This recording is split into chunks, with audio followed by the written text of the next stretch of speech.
Hello and welcome to episode 2 of our Chien Binhrung campaign. In the last episode, we started and finished our first war, which started in 1444.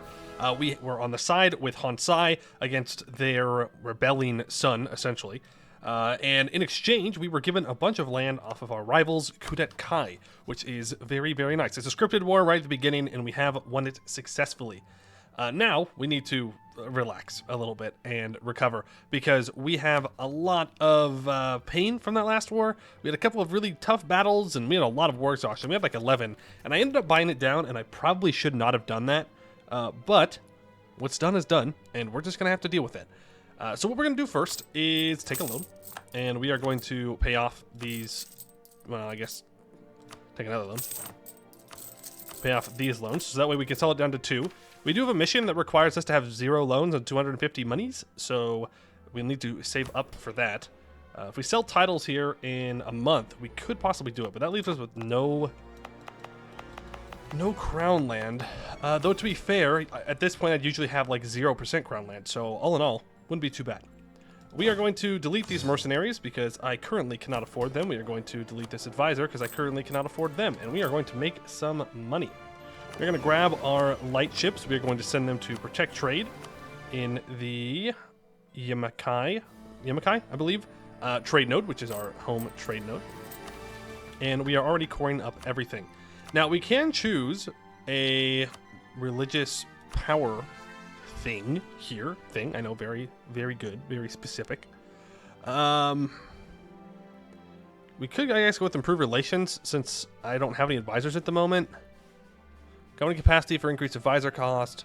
Monthly war exhaustion for shock damage received. I mean, we could choose that, just because we don't really have anything else to choose. Like, none of the rest of these are really all that tempting. I need the manpower recovery speed, so I can't get the goods produced. Do we even have any aggressive expansion? No, we don't. So improved relations doesn't really do much for us either. Okay, well, maybe we just kind of... Ooh, we could go for the monthly admin points. We'll lower people's loyalty. Yeah, I mean... No, I think for right now, we'll just leave it. We'll just leave it as it is. Now, Hansai is currently our only ally. And the only problem with that is, if they betray us, we are on our own. So, I'm thinking we find another alliance somewhere. I mean, Buvari would be a pretty sweet ally to snag. Beyond Fang would also be a pretty good ally here for a while at least, so let's go ahead and start improving relations with them. We are building a spy network on Sertan, and we're also building one on Kudet Kai, though we do not need the one on Kudet Kai at the moment. The Raj gets corruption of the Lotus Court, okay. But we do just need to chill out and recover. That 1444 war was quite the painful one. Probably not a war I would have declared on my own, or if I had, I would have gone about it a little bit differently. Death of a merchant. I could get a cheaper admin advisor, or I can just gain the money. I think I take the advisor here. We do need the monarch points. So we'll do that. We'll root out corruption a little bit more. Try and get everything in line. We are going to need to develop Renaissance. I don't know if it actually spawned yet. Doesn't... Yeah, it did. It did, in fact. We can Royal Mary Hansai for now. Yeah, spawned in Keelan.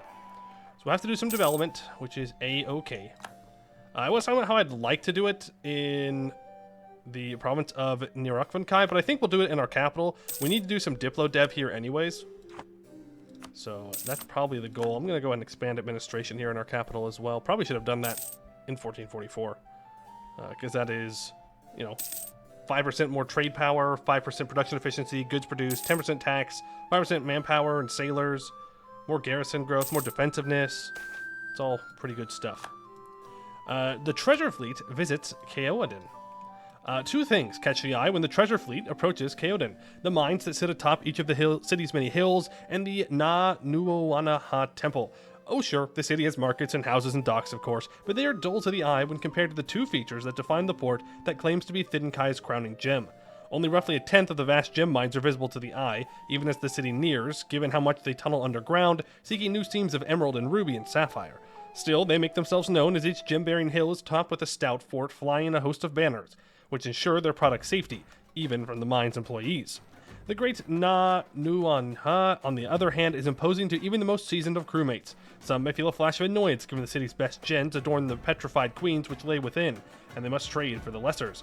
But most treat it with an awe, if not the reverence, rivaling Keodin's own residence. A few sailors must look to the docks to pull aside a wharf, perhaps a few are below decks resting for the night to come, but for all the rest, the Na Nuohana is all they see as the treasure fleet comes into port. Another profitable visit. So the treasure fleet is actually from up over here in the Lake Federation, and they travel all the way down along the coast, and if you go into the trade map mode, you can see the ports they stop off on in Hales, these treasure fleet ports. You do get +2 local trade power in these provinces as well, and if you own them, you will get special events about the locations once every 10 years, I believe it is. And when they visit you, you get the trading with the treasure fleet for 1 month.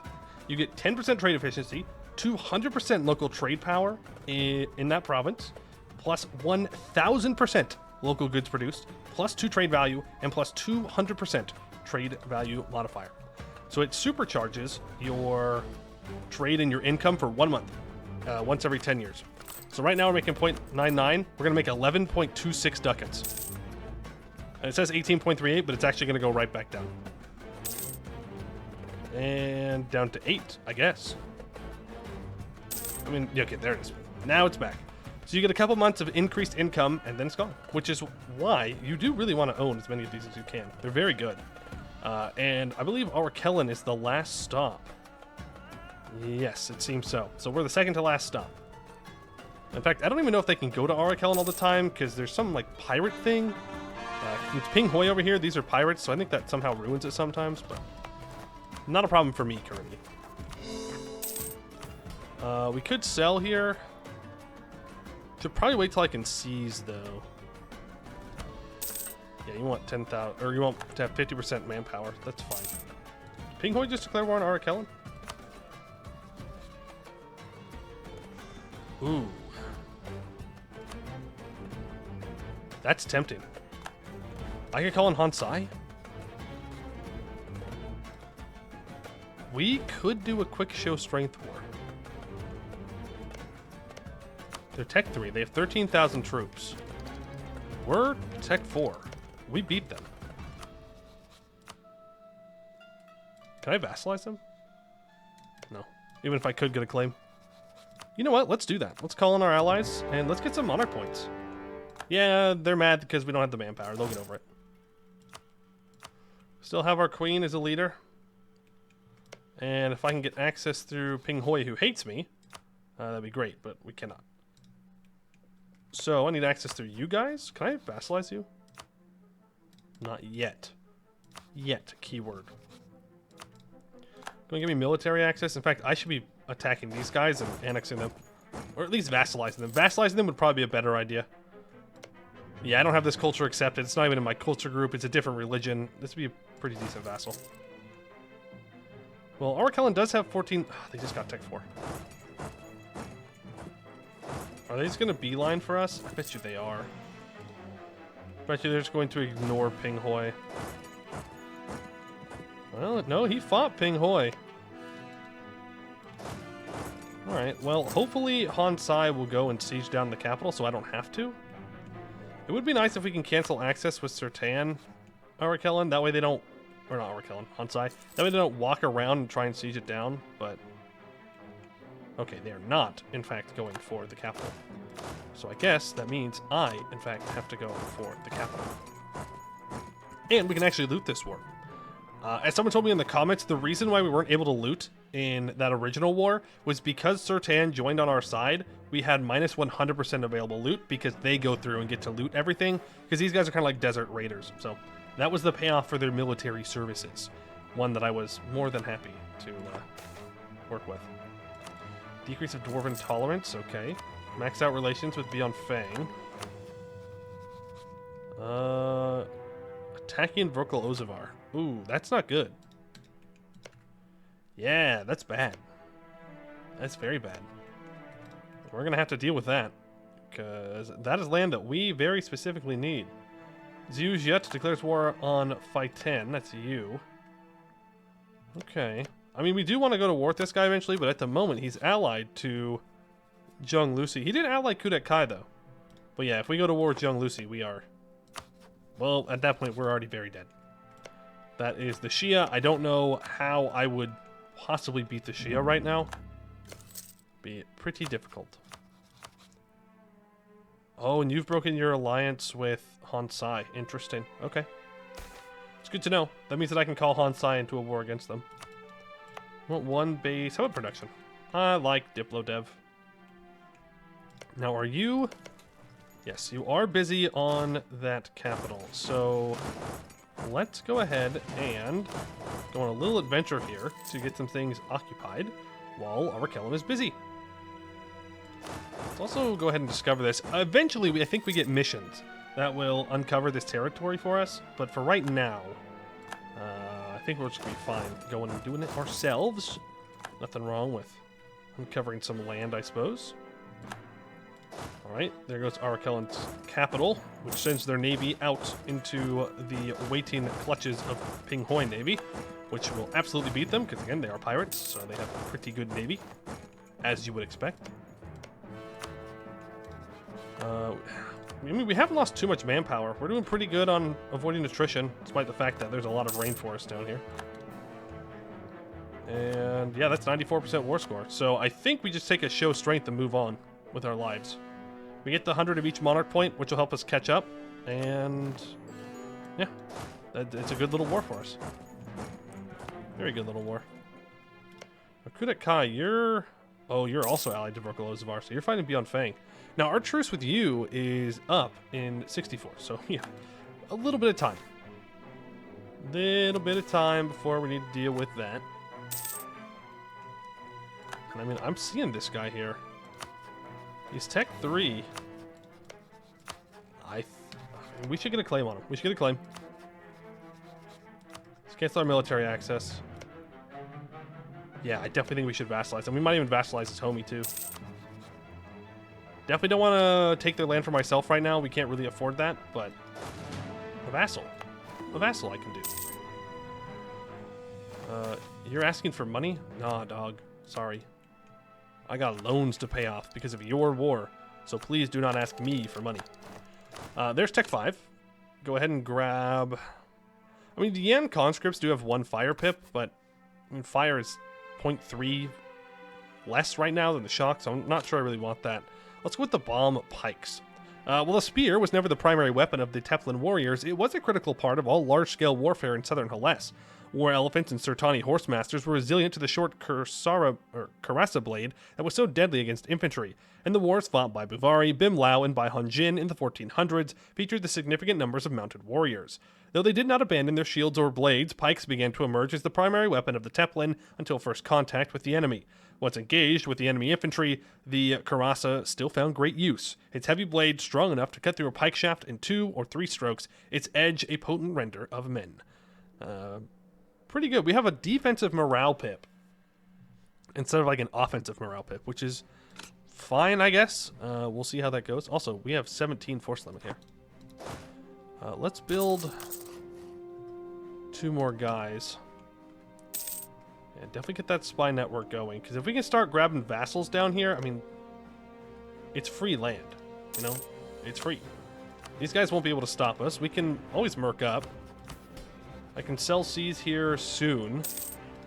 Hansai still owes me favors. They still owe me 32 favors. So we're looking pretty good. And then when we're ready, we can turn around and deal with Kudet Kai.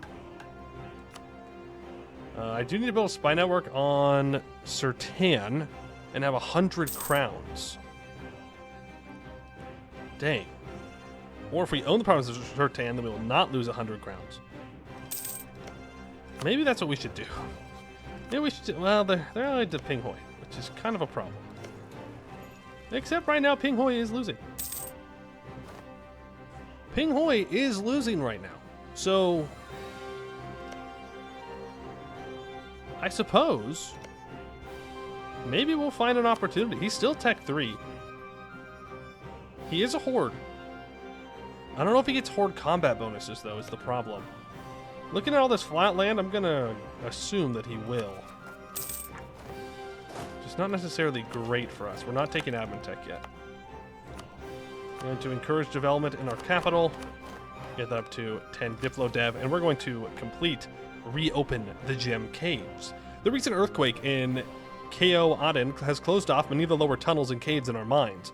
With the calm civil war over, it is time we turn our focus on reopening these levels. We get a skill 1 natural scientist, that is 50% off, and we get a curious find in 90 days. We will once again search the depths of our caverns for worthwhile gems. Okay. We'll see how it goes. We are going to have some rebels here, though. Any gold mines nearby? Yeah, there is. It's all the way up here, though. So that's going to be a tough one to pull off. And you're getting conquered currently? You attacked Azkare, who's allied to Jung Lucy. Yeah, okay. Sure, man. Pinghoy won't join. I mean, this might just be our opportunity. I mean, we could wait for him to walk onto our hills forts and stuff and then fight him, and then we can siege him down. Are you friendly with me? Can I ally you? I can ally you. I'm not going to, though, because that's just asking to fight the command. Yeah. I'm good. I'm good. I think we are going to do this war, though. A curious find. The hills north of Poiuymew, that's the pronunciation I'm going to go with, are dotted with an intricate network of mine shafts, excavating the precious rocks that fill both the caverns below the earth and the pockets of Binhrung merchants. Normally, the mines would be rife with activity. However, as if coinciding with the calm civil war, a massive cave-in caused much of the mining system to shut down. Luckily, the time is behind us, and a fine mix of garnets, topazes, and rubies are being mined out of the system once again. Our find, Nitrak, was visiting one of the more prominent mines when the manager of the complex, a dwarven merchant sporting a brown beard laced with sapphires, approached Ar Kellen. Esteemed ruler, we bring astonishing news. Some of the gems found deep in the earth seem to house a strange energy to them. A hired mage seems to believe that this ruby is holding a faint trace of the arcane. If this is true, it could be a great conduit for our ruler, or a good way to raise prices on gems. Magic is value. Let's find some bidding merchants. We gain 1 year's worth of income and 0.25 local goods produced for 15 years, or only our queen shall know of this. And for 15 years, we gain -2 national unrest and -15% stab cost. I mean, I kind of want the money. Is that crazy? Is that crazy for me to say? That I kind of want the money? We kind of need the money. Oh, that's a lot of money. I do like money. Yeah. I need the money. I really do. We have to restore... Actually, we don't need to restore the temple, probably. Yeah, we don't really care. Let's do this war, though. I mean, Pinghoy's not going to join, so we're not going to get an easier time to do this. Let's get to it. Let's see what they do. He's Tech 4 now. Of course he is. He's a 4/4. He's careful. I mean, he may come and fight us. If he's a horde, he'll come fight us. Ooh. This promise to get more defensiveness till the end of the game? Yes, please. Yeah, see, Kudakai Rebels right now, not the greatest thing for us in the world, I will admit. We'll go deal with them, because, you know, we need to. And sally out. They're dealt with, and let's immediately try and retreat here. Wow, he's built up a lot of troops. Go from 8,000 to 14,000 in a pretty short time span. Now, currently, his homie does not have access. I think we go back and we say hello to the Knobs Adventurers. This is going to put us way over our force limit, though. Just going to feel kind of bad. So, yeah, we're losing 3 ducats a month. We got to make this count. I do need to recover my morale, though. And I can make the claims on these guys. Thank you. Okay, I want to go wipe these troops. I think I need at least 1 more tick of morale. But again, we're just bleeding money as I'm sitting here, so. The longer we wait, the worse off it's going to be. Now, we have the same quality of shock general, but they have 4 fire pips on us. I don't think it's going to matter as much. My loan size increased at all? Yeah, by 3. Wow. Go and extend them. Let's take this fight.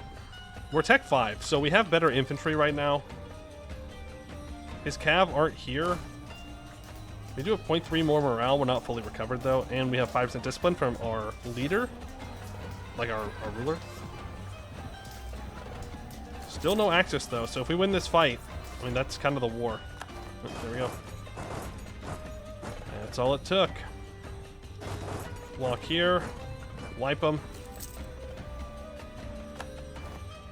And... I don't think so. Not today. You're not sneaking away and we're gonna build more troops. Not this time. Okay? And this time meaning like what the AI usually does. They'll just start building more troops. How dare they? How dare they want to defend themselves? Honestly, kind of selfish of them. I do need to make sure that don't build more troops though, preferably. There we go, and that is, in fact, the war. Their ally's not going to be able to make it over here until I get access through my ally, and they're still Tech 3, so it's not that big of a deal. I do think that we just go for the full annex here. I don't see any reason why we wouldn't. Yes, it's Monarch Point, but we're going to need to take them anyways. And it also saves me 100 ducats, so that seems like a pretty good idea. We don't really have a ton of money at the moment. So I'll take what I can get, and I will loot them as they looted others. Pinghoy Exile? Absolutely. A cheaper level 1 advisor, military advisor? Absolutely. Welcome. Welcome, welcome, welcome. That does mean I should save up my admin points, though. Yeah, it's going to cost 199 admin. But I do want to develop this. The merchants are loyal right now. How are the mages looking? If I sell titles, I can get some all-power cost. It's not the worst idea ever. Yeah, let's do that. It's also some in the diet.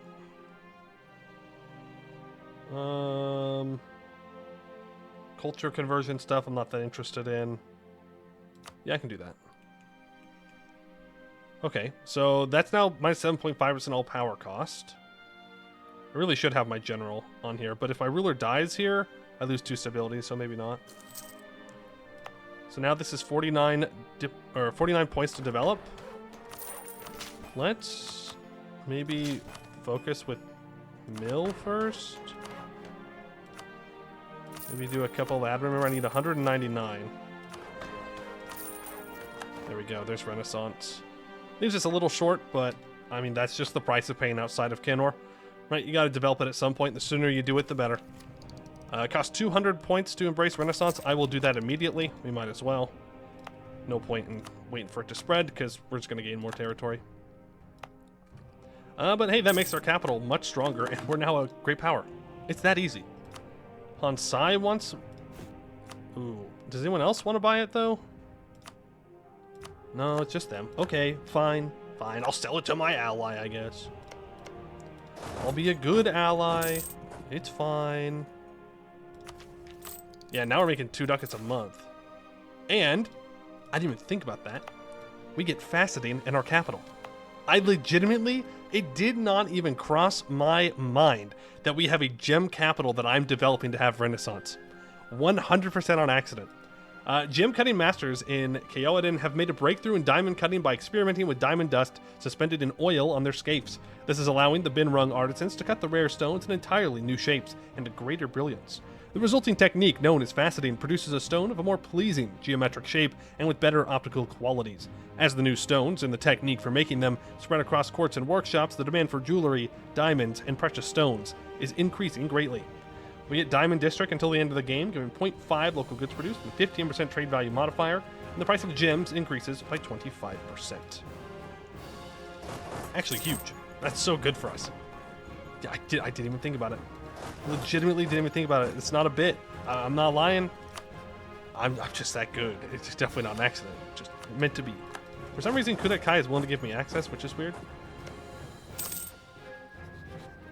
Yeah, I couldn't explain that one to you, but they did. And oh, these guys are getting rolled. That's why they're over here. They're running away. Oh, getting taken out by Nagon. Tian Lu declares war on Phi 10. Well, let's say goodbye to Phi 10, everybody. They're going bye-bye. It's decent provinces to reconquest, I suppose. Plus, look at this. They got little balloons. It's part of their mission tree. It's like part of their core identity. They're whalers, and they also have hot air balloons. And they do war crimes from those war balloons. But, you know, that's a whole different thing.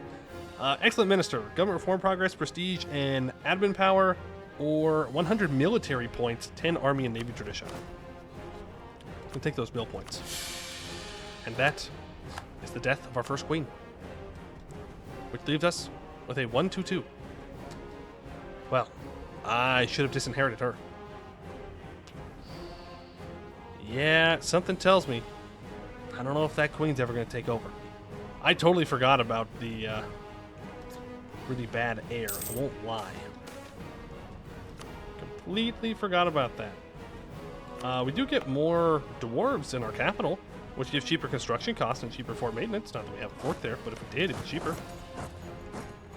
Any troops left? Yes, you do.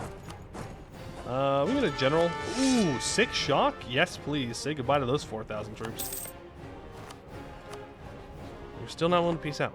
That's good for you. You know what? I'm happy for you. There you go. You're dealt with. We can get rid of our access to Kudet Kai now. And that is the siege of Sertan completed. So we can go ahead and take all of that. Thank you very, very much. And we gain 100 ducats. All right, hidden gems. We have heard rumors of gemstones that can be grown within the Lupulin rainforest. While the likelihood of there being a similar deposit of precious rocks to our own is small, it is still worth learning more about. Let us seed spies amongst the merchants of great influence to find these gems. For 15 years, we get minus 10% shock damage received. We will discover a bunch of areas, and we will not lose money. And I do enjoy not losing money. Okay, it wants us to full core things. It wants us to have a barracks. That's fine. Go ahead and start coring all of that up. And everyone is loyal, so let's go ahead and seize Crown Land to get over 11. We do need to get up over 20% Crown Land. That way our autonomy does not keep going up as fast. You can see that Crown Land ownership. It's kind of rough that it goes up by 0.1 because of our lack of Crown Land. Now, we are a kingdom, which does lower it by 0.025. So when we're at peace, it does technically go down, which is nice. But when we're at war, it goes back up. So we're going to go back to war because, you know, it's EU4. It's always what we do. It's what we do. I am a simple man. I see people that I need to, what's the word I'll use? Bring into the fold. Welcome into the family. Remember, we're going to do subjugation, but nice subjugation. That's what the intro said. And they wouldn't lie to us, would they? I don't think so. I do need to pay off that debt. And I think our next target is going to be Kuta and Lelak, as well as Labanyak and Menekpoko. Yeah, I think we're just going to vassalize all these guys and bring them into the fold. Now, you are 34% war score, huh? We might full annex you. Because, like, honestly, I don't know how they would stop us at this point. Yeah, I'm going to be real. Like, no one else in Hellas is going to care. They're a different religion than everybody else. I can just come down here and just take everything. I mean, obviously, we have a long truce with Ar Kellen, but since we've already beaten them once, it won't be too difficult to beat them again. And we have the mercenaries. We have a decent income here, so I think that's the plan.